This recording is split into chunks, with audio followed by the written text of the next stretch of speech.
West Ham United 3, Leicester 2. Yesterday we move up to 4th yet again with 7 games to go. West Ham are in 4th in a Champions League spot, hoping to stay there so we can get Champions League next season. I'm going to talk tactics because this is the Talking Tactics show. So if you do go on to enjoy today's video, hit a like button. Subscribe to West Ham Unofficial if you're new. We're on the road to 1,500 subscribers, and even better, we're on the road to 2K. So please subscribe to the channel and follow us on Twitter as well. There is the Twitter handle right there. So go and check us out on there. Right, let's get into the game.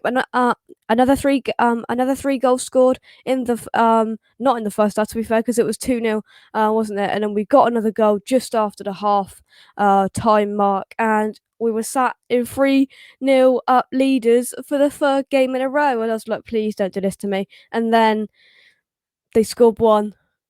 They scored two. I don't know where Mike Dean got 6 minutes from, but blimmin' hell. Oh my God. That last 6 minutes, I think we all had about 6 heart attacks in that. They had 2 corners. Schmeichel came up for both of them.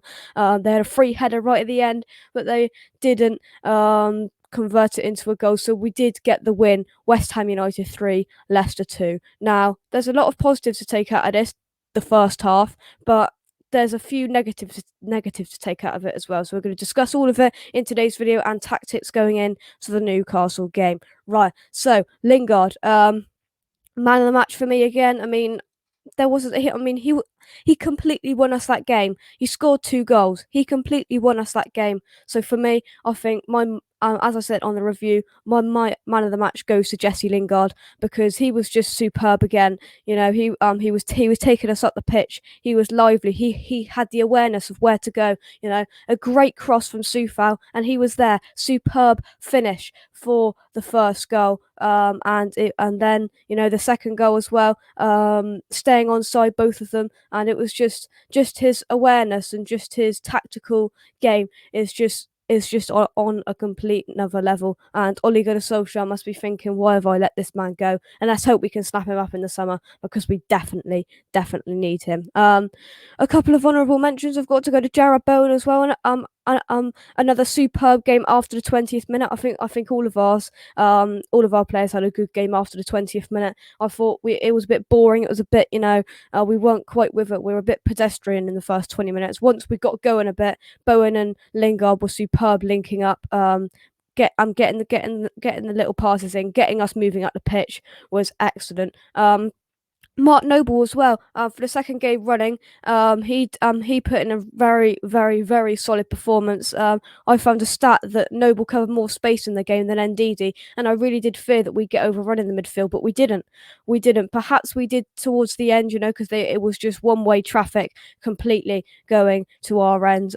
We only conceded 2 goals in that second half, and it was one-way traffic for I'd say half of it at least. But he did really well. Noble picking up the ball, getting the tackles in. I mean, he did have to go off. I hope, that that's not a bad injury on his arm. I think he could barely move that arm, so I hope that's all right with him. But he covered more space than Wilfred Ndidi, and we were superb in that midfield. And of course, I mentioned got to go to Souček as well because I thought he was excellent as well.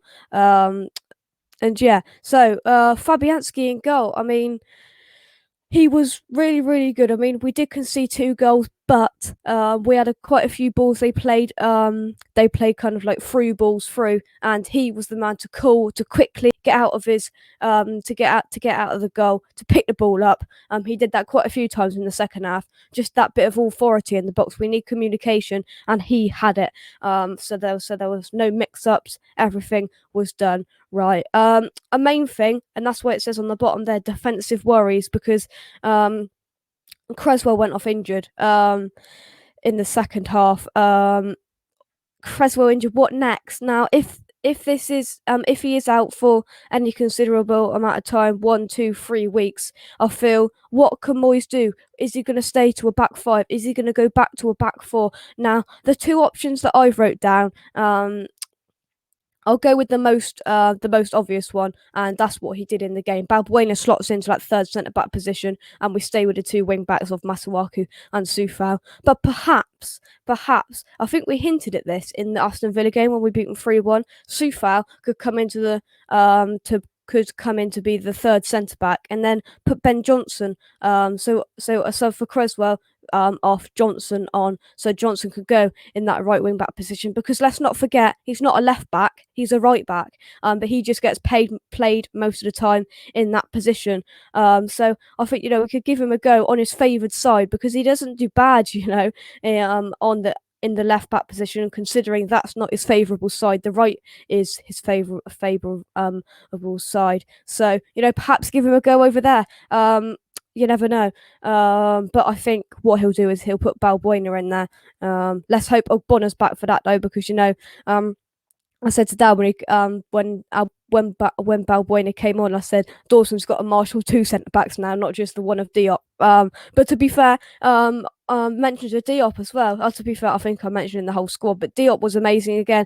Diop and Dawson did really, really well to only concede 2 goals in that second half, I thought, because they were coming at us. But they didn't have their creative players like Maddison or Ndidi because they broke COVID rules and they weren't eligible to play, which was a bit of luck for us, because I think if Maddison would have been on the pitch, they would have looked a lot more dangerous, especially in the first half. They looked dangerous in the second half, but it could have been a lot worse for West Ham. The last thing I want to talk about is Ogbonna. We need Ogbonna back, and not because now I'm not going to say that because of the performance of the centre backs today. I think they did really well, but questions have got to be asked. We've conceded 7 goals in 3 games, and the only saviour of West Ham fans, questioning this badly is because we've scored 9, and we've got a lot of points. I mean, we drew where we should have won against Arsenal. We've got 2 wins, so that's 7 points out of 3 games.